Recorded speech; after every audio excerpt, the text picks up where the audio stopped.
We need to talk about what just happened to the narrative that America's economy is the envy of the world. Because, folks, the numbers just came in, and they tell a very different story than what you've been hearing from Washington. Let me start with a fact that's going to shock a lot of people, a fact that the mainstream media in the United States is desperately trying to ignore. In 2025, the Canadian stock market was the best performing major market in the entire world. Not the United States. Canada. The S&P/TSX, that's Canada's main stock index, gained 31.7% in 2025. Meanwhile, the U.S. market, the one we keep hearing is the hottest in the world, gained 12.4%. Let me repeat that because I want everyone to understand what we're talking about here. Canada's market went up 31.7%. America's market went up 12.4%. That's not even close. That's not a small difference. Canada's market performed more than twice as well as ours. But if you listen to American politicians, if you watch U.S. financial media, if you pay attention to what officials in Washington are saying, you'd think the American economy is firing on all cylinders, that we're crushing it, that everyone else is struggling while we're winning. Attorney General Pam Bondi literally stood in front of Congress and talked about how the Dow Jones hit 50,000 points, like it's some kind of proof that everything is great, that the administration is doing a fantastic job, that Americans should be thrilled with how things are going. But here's what she didn't mention. Here's what none of them mention when they brag about these numbers. The U.S. dollar has fallen. It's lost value. And when you adjust for that currency depreciation, when you account for the fact that each dollar is worth less than it was, suddenly that Dow Jones milestone doesn't look quite so impressive. The dollar dropped about 11%. The Dow went up to 50,000. But if the currency that Dow is measured in has lost 11% of its value, what have you really gained? Not much. Maybe nothing. It's like bragging that your house is now worth more in monopoly money, while ignoring that monopoly money buys less than it used to. It's a numbers game. It's manipulation. It's using statistics to create an impression that doesn't match reality. Meanwhile, Canada, the country that American politicians love to mock, the country Trump keeps threatening with tariffs, the country some Americans act like we could just absorb as the 51st state, their market is absolutely crushing ours. Now, why is that happening? What's driving this massive outperformance in Canada? According to the analysis, it's about sector composition and government policy. Canada's growth is being driven by strong performance in financial services, energy, and mining. These are real economy sectors. These are companies that dig things out of the ground, that move energy, that facilitate commerce, and the Canadian government has been investing heavily in these sectors. They've been building infrastructure. They've been supporting resource development. They've been creating conditions for these industries to thrive. What's driving growth in the United States? Technology, artificial intelligence, a handful of mega-cap tech stocks that keep going up because investors believe AI is going to change everything. Now, I'm not saying tech isn't important. I'm not saying AI won't be transformative. But here's the problem with an economy that's being driven almost entirely by tech stocks. It's narrow, it's concentrated, and the benefits don't spread broadly through the population. When tech stocks go up, who benefits? People who own tech stocks, wealthy investors, people who already have money in the market, the executives and employees of those companies who get stock options and RSUs.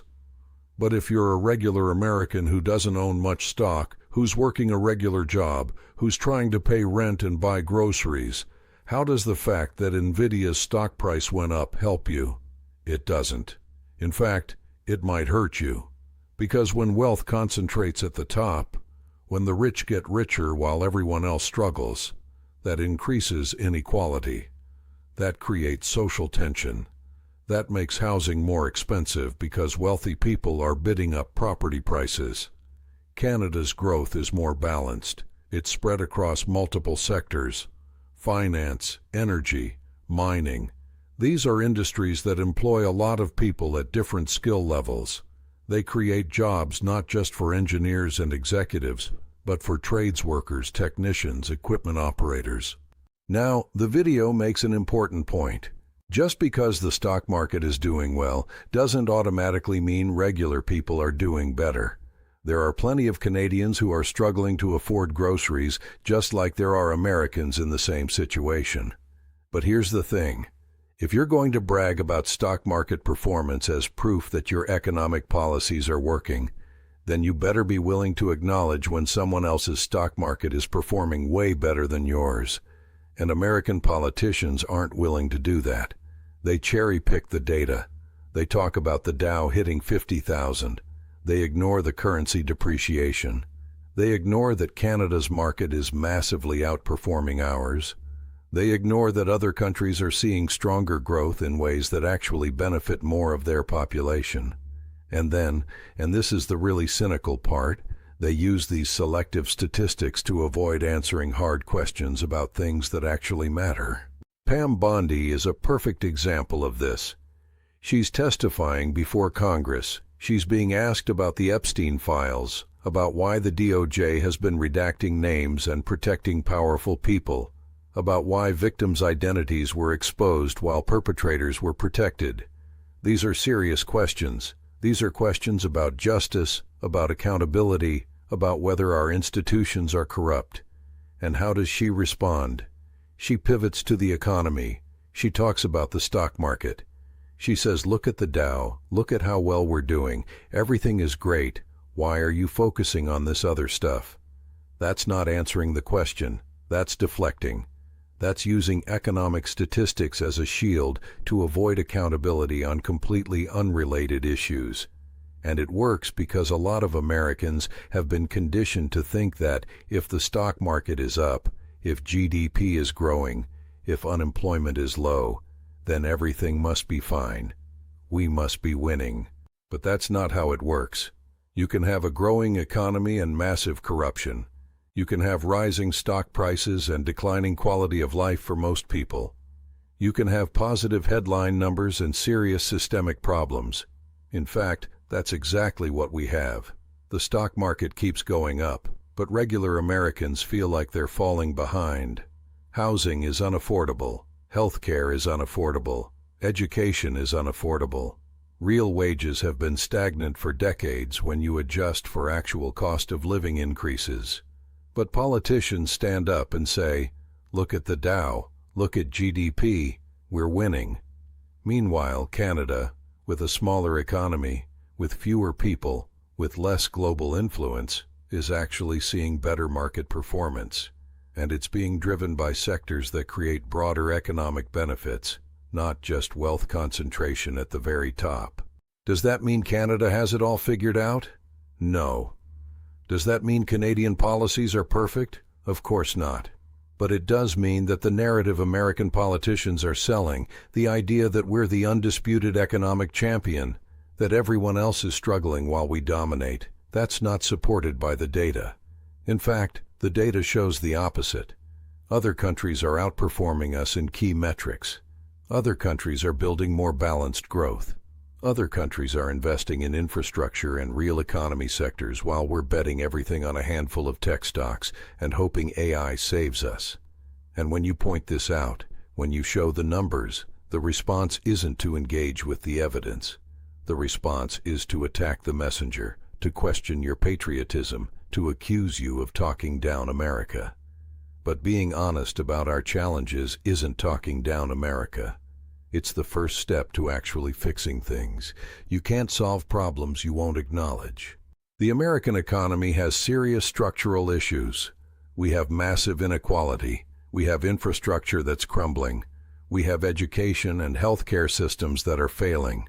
We have industries that are uncompetitive globally. We have debt that's growing unsustainably. But instead of addressing any of that, politicians distract us with selective statistics. They point to the stock market and say everything's great. They point to GDP and say we're winning. And when someone asks a hard question about corruption or injustice or systemic failure, they pivot back to those same numbers. Pam Bondi using the Dow Jones to avoid answering questions about the Epstein files is a perfect microcosm of this problem. She doesn't want to talk about why the DOJ protected perpetrators while exposing victims. She doesn't want to explain why powerful men's names are redacted while survivors' names were published. So she changes the subject. She talks about the economy. She implies that anyone who keeps asking about Epstein must hate America or want to see it fail. But here's the thing. You can acknowledge that the stock market has gone up while also demanding answers about DOJ corruption. These aren't mutually exclusive. In fact, a healthy democracy requires being able to do both. The economy and the justice system are separate things. Economic growth doesn't excuse corruption. Rising stock prices don't make up for institutional failures. And when officials try to use one to distract from the other, that's a red flag. That's a sign they know they don't have good answers, so they're trying to change the subject. The fact that Canada's stock market massively outperformed ours in 2025 is embarrassing for American politicians who keep claiming we have the best economy in the world.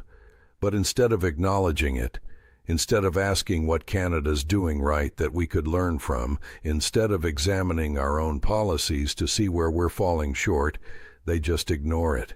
They keep repeating the same talking points. They keep pointing to the Dow. They keep acting like everything's great while regular Americans feel the squeeze of inflation, stagnant wages, and declining quality of life. And they keep using these selective economic statistics to avoid accountability on completely unrelated issues like the Epstein files, like DOJ corruption, like the protection of powerful predators. That's not leadership. That's not governance. That's propaganda. And it's exactly what you'd expect from officials who care more about maintaining their narrative than addressing real problems. The numbers don't lie. Canada's market grew 31.7%. America's grew 12.4%. Adjust for currency depreciation, and the gap gets even wider. That's reality. That's what actually happened in 2025. But you won't hear Pam Bondi talking about that. You won't hear American politicians acknowledging that maybe, just maybe, other countries are doing some things better than we are. Because admitting that would require humility. It would require questioning whether our approach is really working. It would require actual engagement with evidence instead of just repeating convenient talking points.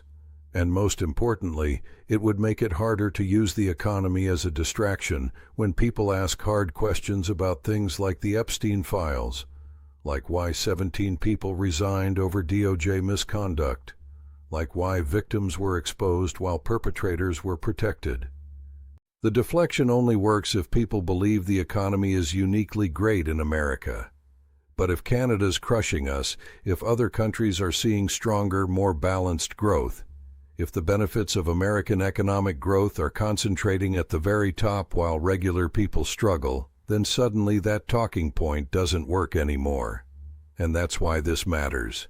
Not just because it's embarrassing that Canada's market outperformed ours, but because it exposes the lie at the heart of how American officials communicate with the public. They cherry-pick data. They use selective statistics. They change the subject when confronted with uncomfortable truths. And they attack anyone who points out the inconvenient facts. That's not how honest governance works. That's how propaganda works. And the American people deserve better. We deserve officials who will acknowledge when other countries are outperforming us and ask why. We deserve officials who will answer hard questions about justice and corruption instead of deflecting to economic statistics. We deserve officials who care more about solving problems than maintaining convenient narratives. But that's not what we have. What we have are officials like Pam Bondi who use the Dow Jones as a shield, who pivot to talking points when confronted with evidence of misconduct, who would rather change the subject than address the actual issues. And as long as we keep letting them get away with it, as long as we accept these deflections and distractions, nothing's going to change. The corruption will continue. The cover-ups will persist. and regular Americans will keep getting squeezed while politicians brag about stock markets that don't actually improve most people's lives. The Canadian stock market outperforming ours by more than 2 to 1 isn't just an economic fact. It's a reality check. It's a reminder that the narrative we're being sold doesn't match the data. And it's an opportunity to demand better from the people who are supposed to be serving us. The question is, are we going to take that opportunity, or are we going to keep accepting the deflections, the distractions, and the propaganda? Because if we choose the latter, we'll keep getting the same results. And those results, as Canada's market performance shows, aren't nearly as good as we're being told.